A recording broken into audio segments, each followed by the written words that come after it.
Om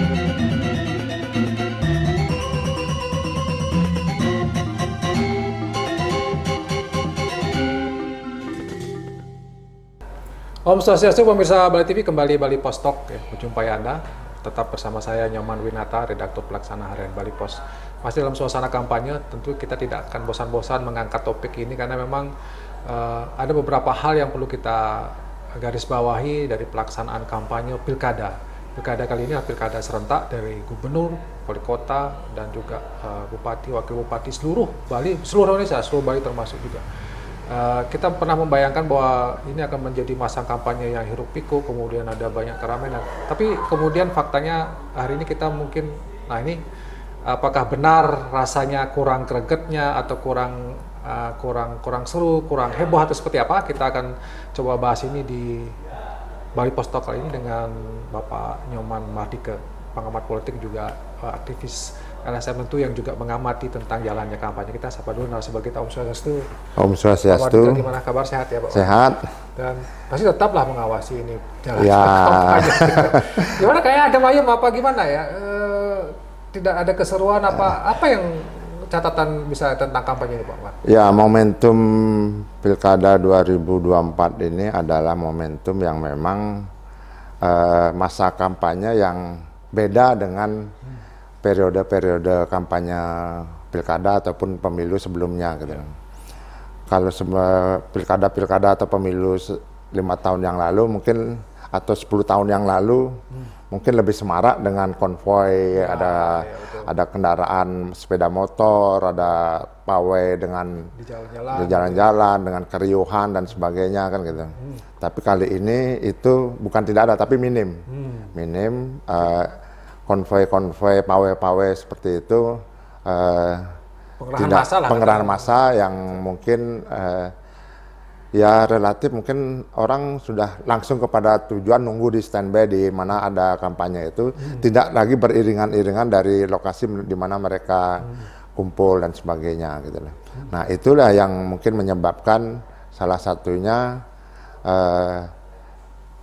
kampanye dalam momentum pilkada kali ini kurang semarak lah kalau dilihat dari semaraknya, kurang semarak. Di samping itu juga mungkin sudah jenuh dengan runtutan pemilu dan pilkada yang berlangsung secara berdekatan, dan memang ya apakah ini merupakan kesadaran publik untuk tidak langsung dalam ikut geradak geruduk bahasa Balinya gitu loh.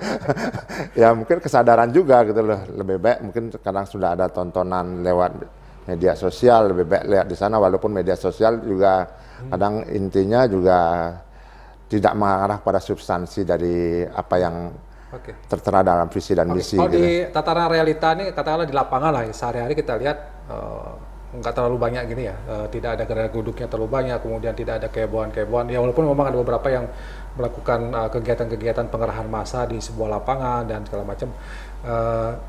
Tetapi di media sosial, apakah juga dipantau terjadi kehebohan tidak bisa atau saling serang yang seru ya, gitu, gimana? Di media sosial justru lebih heboh daripada realita lapangan, lebih heboh saling mengkritisi, saling pendukung masing-masing pasangan saling serang dan sebagainya.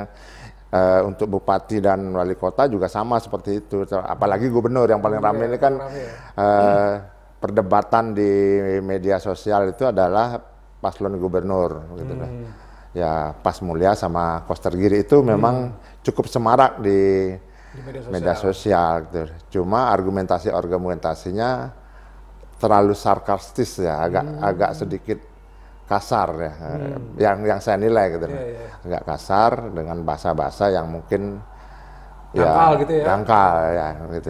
Kurang intelektualitas. Ya, itu yang mungkin ya bagi kita sebagai masyarakat yang memang peduli terhadap pencerahan dalam pilkada, ya hal-hal seperti itu mungkin perlu menambahkan literasinya, lebih dikuatkan dalam konteks politik lokal di Bali pada khususnya gitu. Itu yang mungkin perlu disampaikan kepada publik. Jadi masyarakat itu harus mengetahui apa visi misi pasangan calon, apakah itu gubernur maupun calon bupati maupun wali kota gitu. Itu yang mungkin misalnya ada Kalau perdebatan yang sekarang lagi fenomenal itu kan masalah sampah misalnya gitu loh. Apakah publik kita persoalan sampah itu mereka pahami apa enggak gitu loh. Ternyata perdebatannya nggak ada perdebatan itu gitu loh. Yang ada adalah apa yang muncul, gimmick-gimmick yang muncul itu yang diperdebatkan.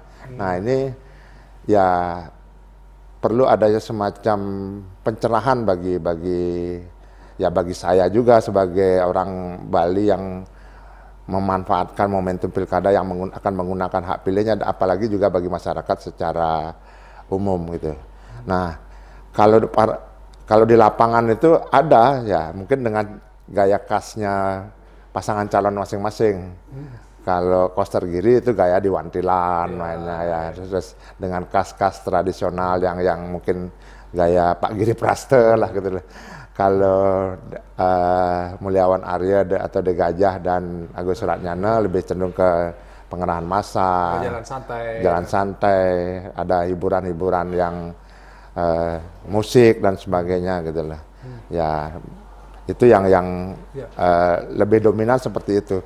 Mereka punya gaya masing-masing dalam mensosialisasikan visi dan misinya gitu. Cuma apakah hal itu sampai enggak kepada publik gitu, ataukah hanya sebatas menjadi euforia, mereka hanya hadir mendengarkan penyampaian visi misi, lalu diikuti oleh hiburan, diikuti oleh janji-janji mendapatkan ini, mendapatkan itu gitu kan, itu pasti gitu loh ya, janji-janji itu gitu. Nah itulah yang mungkin harus kita coba dalami karena kondisinya situasional memang seperti itu gitu loh.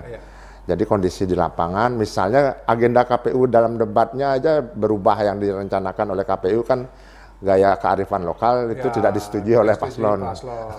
Nah, apakah itu seharusnya seperti itu? Enggak juga gitu. Jadi ya biasa-biasa aja lah seperti yang pada umumnya. Pada umumnya sudah berjalan gitu ya. Berjalan ya.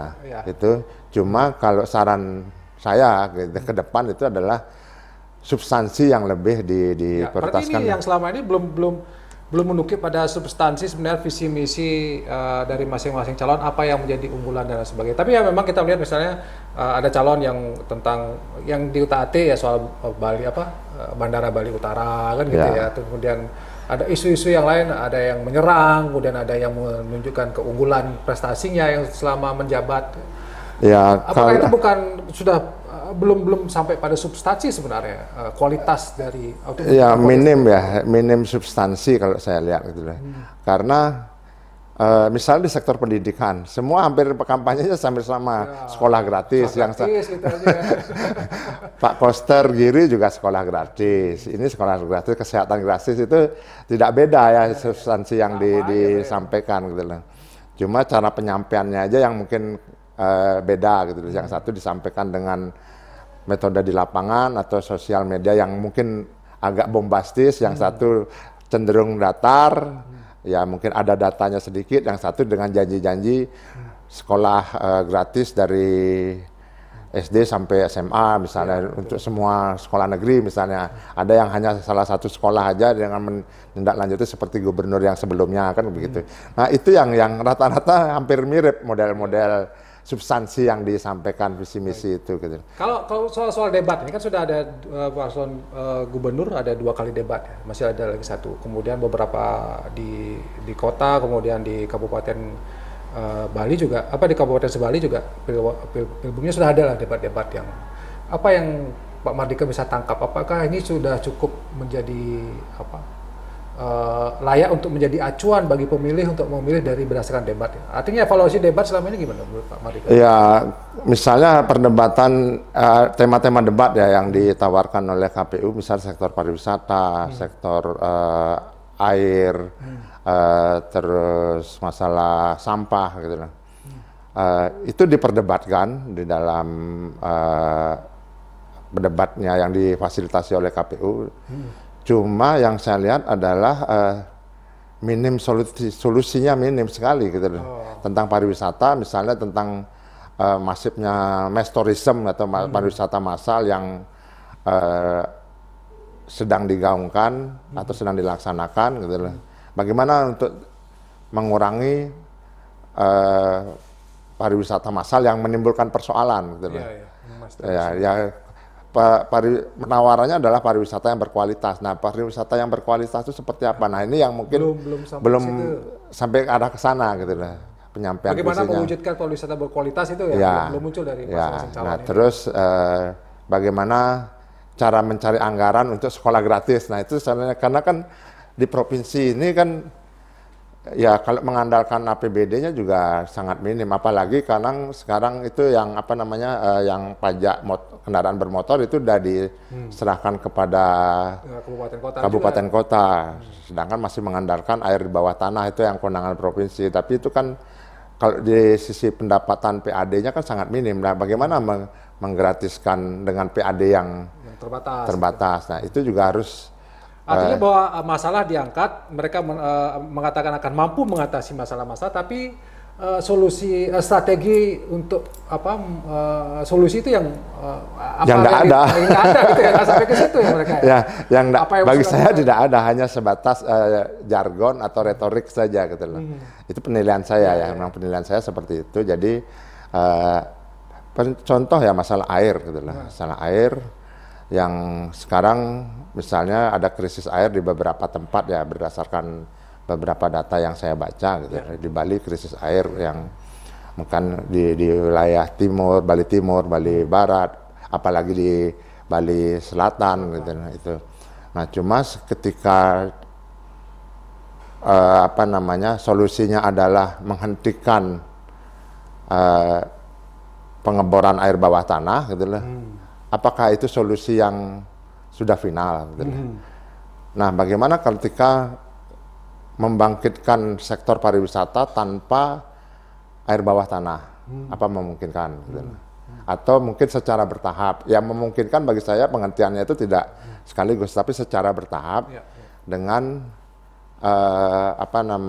beberapa hotel yang mampu secara fiskal ya, secara finansial dengan mengolah air misalnya dari sumber laut atau yang dari sumber lainnya gitu lah. Itu yang mungkin memungkinkan jika itu memang ada kemauan dari pihak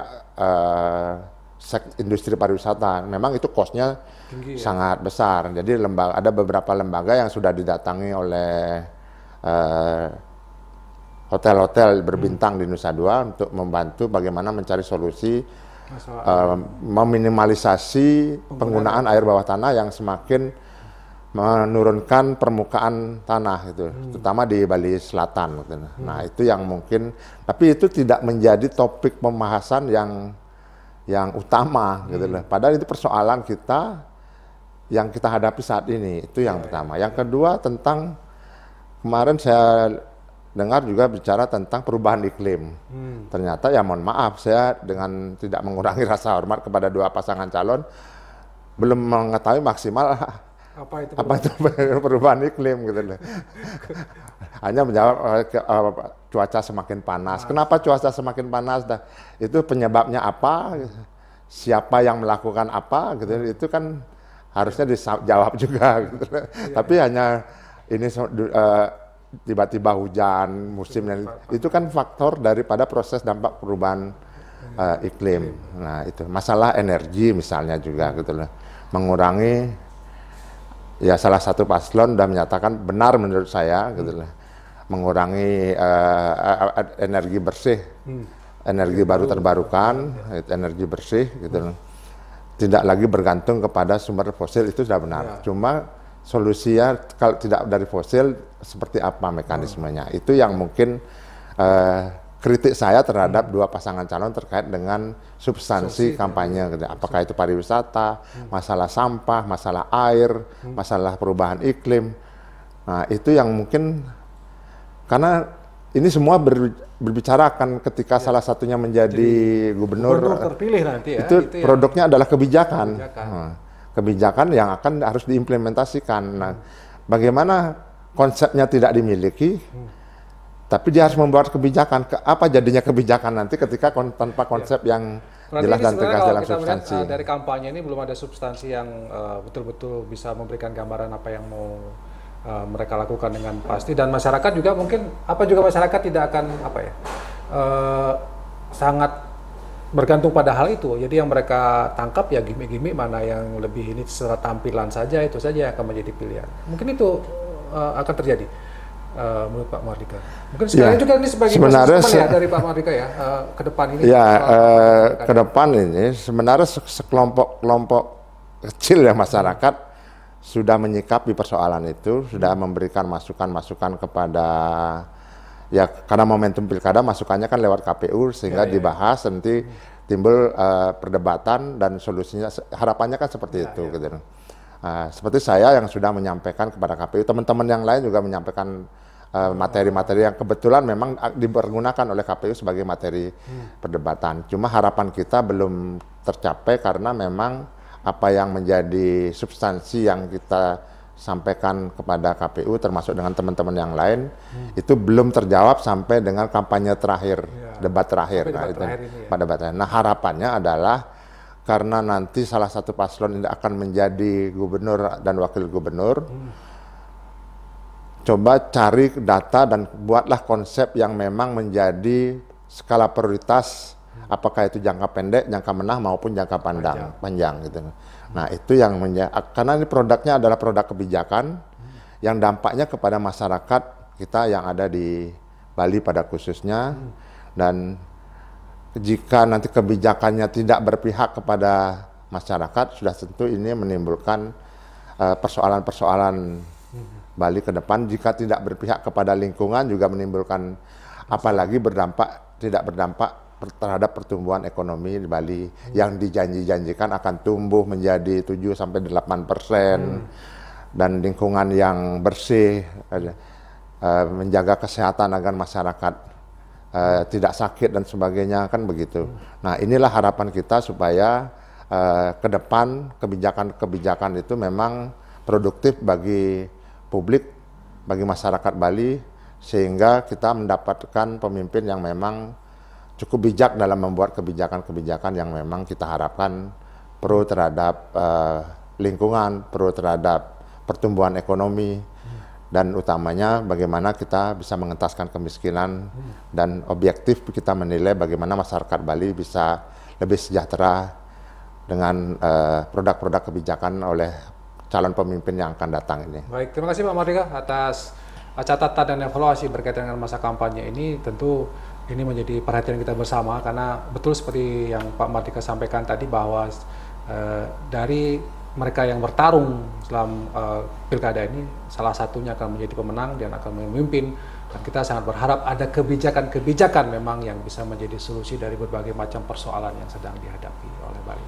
Jadi memang harus hati-hati memilih pemimpin ke depan bagi Anda yang mempunyai hak suara.